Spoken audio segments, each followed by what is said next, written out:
Welcome to Chillin' 101. We hope this video helps. You'll begin by confirming Face ID is active on your iPhone. Go to Settings, Face ID and Passcode, and verify it unlocks the device.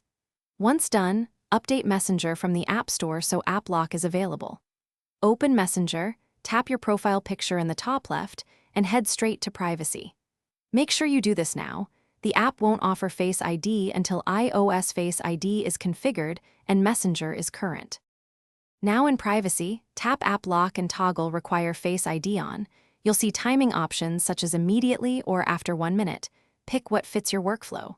Once enabled, Messenger asks for Face ID when opened or resumed according to that timing.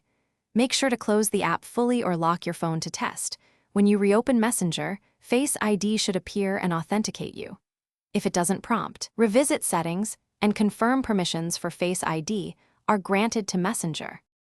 Finish by allowing Face ID permission if Messenger asks. If you earlier denied it, go to iPhone Settings, Messenger Face ID and toggle it on. Once permitted, test again and confirm the timing works.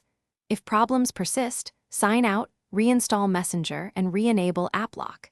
As a last resort, reset Face ID and re-enroll your face. Sometimes lighting or an angled enrollment causes misses. If you still hit trouble, restart the phone and try again. That often clears lingering permission or biometric cache issues. Thanks for watching. Consider subscribing if we helped you.